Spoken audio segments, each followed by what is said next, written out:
Some romantic movies and romantic fairy tales can make us believe that love and attraction and even respect are earned by putting in a lot of effort for someone.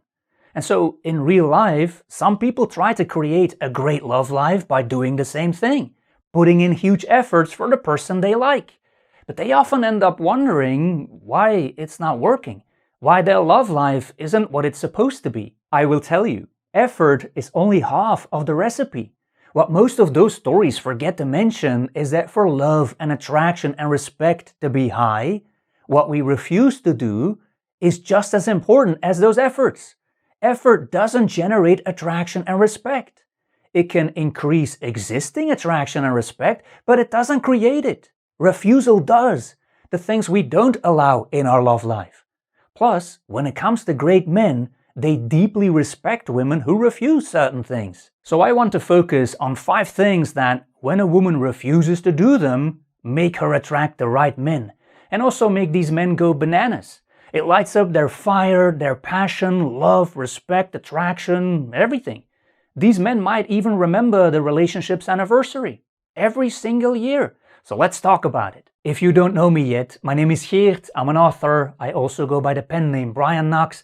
I write about dating, relationships and other topics, and the first refusal that works very well is refusing men who are not trying hard enough, which might sound obvious, but it's for a reason you may not have thought about. And the reason is, these low-effort men might be delusional. Let me explain. In life, you cannot have anything of value without putting in the effort, right? Anything. If a man wants to have a nice car, he will have to work hard for it. A nice house, work hard for it. And not just to buy it, but to make sure it stays in good condition. It never stops, and men know this. A man also knows if he walks into a Lamborghini dealership that you cannot start to bargain about the price. He's in the wrong store then. If you want something great in life, it will cost you in some way. So, if he wants to have a great relationship with you, he should know it will be expensive. Provided that you bring your best self to the table in that relationship, he will get something that's very valuable.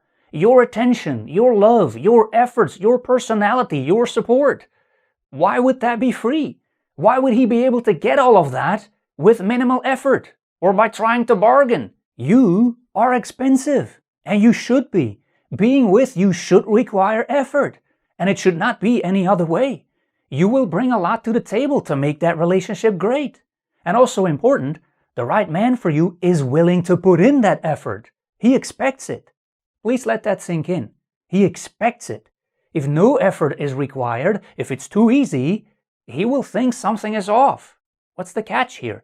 So refusing low-effort men and their behaviors is an example of a refusal that makes the right men much more attracted to a woman. The second thing you should refuse in order to create a great love life is refusing "I'm not ready" relationships, also known as situationships. Men who say "I'm not ready" either mean "I'm not ready with you specifically, but I don't want to tell you that. In that case, time to forget about him," or it means "I am not ready for a relationship with anyone." And that means, dude, then stop dating. What are you doing here? And I'm serious. You should have zero tolerance for "I'm not ready" men. Because here's how this works. A man says, "I'm not ready for a relationship." And you might say, "Oh, okay. Well, let's go slow then. Take all the time in the world. We don't have to call it a relationship. We can just be friends first if you want." Yeah, guess where this will go? Nowhere. Or you say, "Well, look, if you are not ready for a relationship, we should not be dating. If I board a plane and I find out it's going to the wrong destination, I don't stay on that plane, I get off. So I guess this is goodbye." If he is into you and perhaps just has some commitment issues based on past experiences, he may then go, "Wait, what? I'm going to lose you? You're serious? Oh, no, I do like you. Wait, I'll prove it." And this is then where, in romantic movies, men run after a woman in an airport or other very public place to make their love loud and clear, and bystanders will start applauding. Don't expect that to happen, but if he was interested in you, he will now start to put in effort, which is pretty cool. But this was still a big red flag, of course. The third thing you should absolutely refuse is disrespect disguised as jokes. And one of the best examples is when he makes fun of you in front of his friends, or your friends. He mocks your driving, your cooking, any quirks you may have, or he gives you a funny nickname you don't like. And if you say something about it, he says, "Hey, why can't you take a joke? Look, if you wrap trash into beautiful Christmas gift paper, it's still trash. The fact that disrespectful behavior is camouflaged as a joke doesn't make it okay." So if he says, "You are too sensitive, I was just joking," you can say, "Sensitive? No, I'm just selective. I only laugh at good jokes." Or even better, don't confuse me calling out your disrespect with me being sensitive. The end. And this was a boundary. And the fourth thing you should absolutely refuse is having to explain a boundary twice. Boundaries are never suggestions. Let's say you have a small preference for not being an option, but an actual priority instead. So, for example, you are not a fan of last-minute dates. You know the type. "Hey, what's up? Want to hang out?" As in, like right now, because I have nothing better to do. So the first time he does this, you explain that this is not what you want. And good news, he says he gets it. The following Friday evening, only a couple of days later, you are at home enjoying a TV show in your favorite pajamas when suddenly, ding, a message on your phone. "Hey, want to come over?" Okay, he's either a hallucinating AI chatbot that really doesn't understand your prompts, or he's a man who thinks your standards have an expiration date, or he thinks he can change them. Too bad for him, because you don't repeat it twice. If he's an otherwise good man who treats you well, he gets a, "Not tonight, I already have plans, but I'm free tomorrow." However, if he has done this one time too many, he gets no response. And maybe then he figures it out on his own. Some men will, others won't. Either way, you remained true to yourself. But the good men, the men who really care about you, they will respect and love you even more when you respond like this. Because some men will test some of your boundaries, and they appreciate it when your boundaries become really clear. They respect you more for it. Boundaries are not suggestions. When they are crossed a second time, there are consequences. The fifth thing you should refuse is chasing his silence.